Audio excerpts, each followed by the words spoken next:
እንደኔ የዛሬን ስራ ለነገ የማስተላለፍ ችግር ወይም ፕሮክራስቲኔት ማድረግ አስቸጋሪ ሆኖባችሁ ብዙ ነገሮችን ሞከራችሁ ስቲል ግን ፕሮክራስቲኔት የምታደርጉ ሰዎች ካላችሁ ብቻችሁን አይደላችሁም። አብዛኞቹ ፕሮክራስቲኔትን ለማስወገድ የምንጠቀማቸው መንገዶች አይሰሩም። ምክንያቱም የሚያተኩሩት ሲምፕተሞቹ ላይ ነው፣ ማለትም ምልክቶቹ ላይ ነው፣ ሩት ኮዙ ላይ ወይም ዋናው ችግሩ ላይ አያተኩሩም። በዚህ ቪዲዮ ላይ በሳይንስ የተደገፉ 3 ፕሮክራስቲኔሽንን ለአንዴና ለመጨረሻ ጊዜ የምናስወግድባቸውን መንገዶች እንመለከታለን። አዲስ ከሆናችሁ ዳንኤል ይባላለሁ፣ 5ኛ ዓመት የህክምና ተማሪ ነኝ። እንጀምር። አብዛኞቻችን የምንሳሳተው ነገር ምንድነው? ፕሮክራስቲኔሽን ሰነፍነት ነው ብለን የምናስበው ነገር ነው። አክቹሊ ፕሮክራስቲኔሽን እንደዛ አይደለም። ፕሮክራስቲኔሽን ኢሞሽናል ኮፒንግ ሜካኒዝም ነው። ማለት ኢሞሽናችንን ኮፒ የምናደርግበት መንገድ ነው ማለት ነው። እንዴት እንደሆነ ላስረዳችሁ። 1848 ዓመተ ምህረት ላይ ፊኒስ ጌጅ የሚባል በባቡር ላይ የሚሰራ ሰው ነበር። ከዛ አንፎርቹኔት በሆነ ኤክስፕሎዥን በጭንቅላቱ ላይ በብረት ይመታል። ከዛ በኋላ አክቹሊ መራመድ ይችላል፣ መናገር ይችላል፣ ሎጂክሊ ማሰብ ይችላል። ነገር ግን ኢምፐልሲቭ ሆነ፣ ፐርሰናሊቲው እየተቀየረ መጣ ማለት ነው። ኒውሮ ሳይንቲስቶች ብዙ ጥናት አደረጉና ከዚህ ውስጥ አንዱ አንቶኒዮ ዳማሲዮ ይባላል እና ፖርቹጊዝ ኒውሮ ሳይንቲስት ነው። እና ምን ይላል ዲካርተስ ይላል የሚለው መጽሐፉ ላይ ኢሞሽናችን ነው የኛን ዲሲሽን ዲተርሚን የሚያደርጉት። ማለት ኢሞሽን እኩል ነው ዲሲሽን ማለት ነው። ስለዚህ ምንድነው ፖይንቱ እያላችሁኝ ከሆነ ለምሳሌ አንድ መጽሐፍ ለማንበብ ስትፈልጉ ያንን መጽሐፍ አለማንበባችሁ አይደለም ፕሮክራስቲኔት የሚያስብለው፣ ነገር ግን የሆነ ኢሞሽን አለ፣ ያንን ኢሞሽን ሰፕረስ ማድረጋችን ነው ፕሮክራስቲኔት የሚያስብለው ማለት ነው። ለምሳሌ የሆነ መጽሐፍ ማንበብ ፈለጋችሁ፣ ያንን መጽሐፍ ለማንበብ ስታስቡ የሚሰማችሁ ስሜት አለ። ለምሳሌ ቦርደም ሊሆን ይችላል፣ ፐርፌክሽኒዝም ሊሆን ይችላል፣ ወይም ፊር ኦፍ ፌሊየር ሊሆን ይችላል። እነዚህ ኢሞሽኖች ፊል እናደርጋቸዋለን ያንን መጽሐፍ ለማንበብ ስናስብ ማለት ነው። እና ልክ ያንን መጽሐፍ ለማንበብ ስንሞክር እነዚህ ኢሞሽኖች ይይዙናል። ገብቷችኋል? እንደ ፍሪክሽን ነገር ይሆንብናል ማለት ነው። እና ከዚህ ጋር የገረመኝ ነገር ብሬናችን የኛን ነገር ኮንዘርቭ ማድረግ ነው የሚፈልግ፣ ኤነርጂያችን ኮንዘርቭ ማድረግ ነው እንጂ እኛ ስላለብን ፈተና ሂዳዝን ኬር። ገብቷችኋል? ስለዚህ 2 ኦፕሽን ይኖረናል። አንደኛው ኦፕሽን ያንን ነገር መጽሐፉን ማንበብ ነው ላይክ ሎጂካሊ፣ ግን አብዛኞቻችን እንደዛ እናደርግም። ስለዚህ ሁለተኛው ኦፕሽን እንሄዳለን። ያንን ፊሊንግ ቦርደሙን፣ ፊር ኦፍ ፌሊየሩን፣ ፐርፌክሽን ፊል ማድረግ ስለማንፈልግ ሌላ ኦፕሽን እንፈልጋለን። ስለዚህ ኢንስታግራም፣ ቲክቶክ፣ ዋትኤቨር የምትፈልጉት ጌምም ሊሆን ይችላል፣ ወደዛ እንቀይረዋለን ማለት ነው። ስለዚህ ያንን ነገር ትንሽ ሪሊፍ ይሰጠናል፣ ግን ስቲል ስራውን አልሰራ ነው። ስለዚህ ምን እናደርጋለን? ድጋሚ ተመልሰን ኦኬ ይሄን ነገር ማንበብ አለብኝ እንላለን። ከዛ በኋላ ይሄ ሃቢት ሉፕ ይሆናል ማለት ነው። እና አብዛኞቹ ፕሮክራስቲኔሽን ለመስበር ለማስወገድ ይሄን ሃቢት ሉፕ አቋርጦት ነው የሚሉን። ማለት እናንተ ዲስትራክት የሚያደርጓቸውን ነገሮች ማቋረጥ ነው የሚሉን ማለት ነው። ኦኬ ሊሰራ ይችላል፣ ነገር ግን አብዛኞቻችን ሞክረናል፣ ይሄ ነገር አልሰራልኝም አትሊስት ለኔ። ስለዚህ ምንድነው ችግሩ የሚለውን ስንመለከት if you are addicted to procrastination ያኔ ነው ነገሮች በጣም ሚዝሬብል የሚሆኑት ማለት ነው። እንዴት ነው አዲክትድ መሆናችንን የምናውቀው ደግሞ ካላችሁ የመጀመሪያው ላይ ፕሮክራስቲኔት የምታደርጉት ነገሮችን ሊስት ማድረግ ነው። ከዛ በኋላ እነሱን ነገር ማስወገድ ነው። ከዛ በኋላ ለትንሽ ቀናት ወይም ለሳምንታት ያንን ነገር አስወግደን እንሞክረዋለን። እና ሌሎች ፕሮክራስቲኔት የሚያስደርጉን ነገሮችን ከፈለግን ያኔ ነው አዲክትድ መሆናችን የምናውቀው። እና ከኔ ከገረመኝ ነገር ልንገራቸው። እና እኔ ብዙ ጊዜ ፕሮክራስቲኔት ማድረገው ዩቲዩብ በማየት ወይም ቲክቶክ ምናምን ነገር ነው፣ ኢንስታግራም በማየት ነው። እና ላይክ እሱን አስወገድኩት። ከዛ በኋላ ግን ዩቲዩብ ከፍተና ሆም በተኑን አየዋለሁ። ላይክ ሙሉ ቪዲዮን እንኳን አላየውም። ላይክ እገባና ሆም በተኑን እየገባሁ ነበር።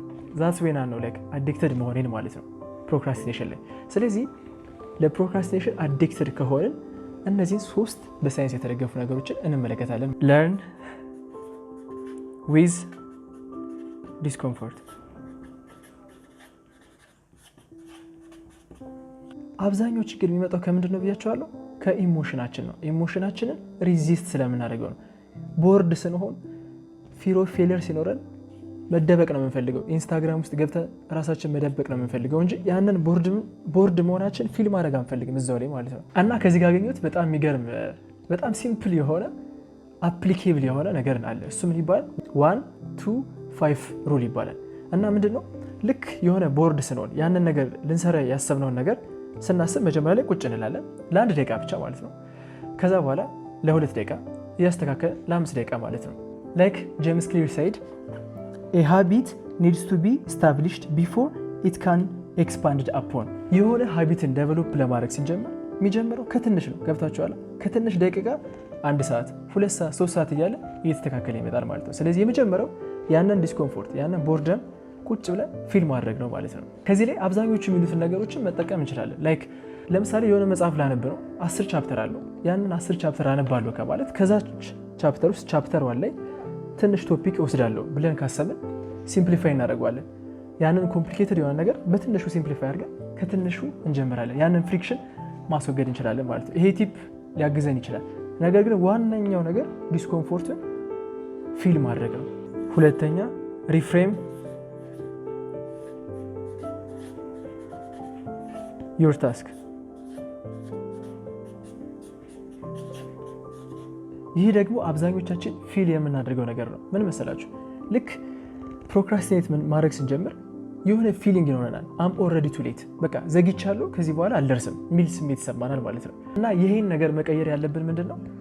አሁን የማደርጋት ትንሽዬ አንድ ነገር ወይም ሁለት ነገር ነገ ቤተር ያደርግልኛል ብለን ማሰብ አለብን ማለት ነው እንጂ ኦልሬዲ ቱ ሌት ነው ምንም ማድረግ አልችልም ካልን ኦብቪየስሊ በቃ ላይክ ያን ፊሊንግ ያን ቦርደም ምናምን ድጋሚ ይመጣብናል ማለት ነው። ስለዚህ ማሰብ ያለብን አምናት ቱ ሌት፣ በቃ አልዘገየውም፣ አሁን ነው የጀመርኩት። አሁን ከጀመርኩ ደግሞ ሌተር ማስተካከል እችላለሁ ማለት አሁን የማያት ትንሽ ነገር ለነገ የተሻለ ያደርገኛል፣ አሪፍ ፖዚሽን ላይ ያስቀምጥልኛል ብለን ነው ማሰብ ያለብን ማለት ነው። ሶስተኛ ሰልፍ ኮምፓሽን።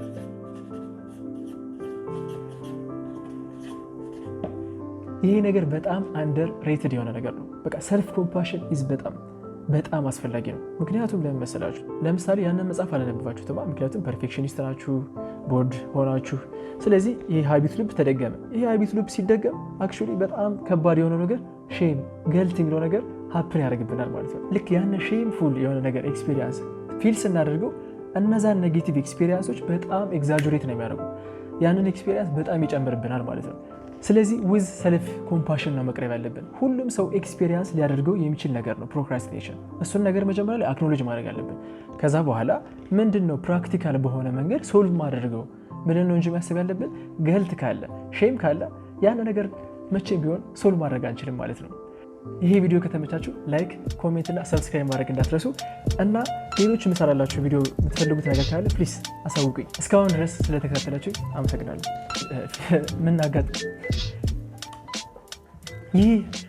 ይህ ደግሞ ምን መሰላችሁ? ይህ ደግሞ ምን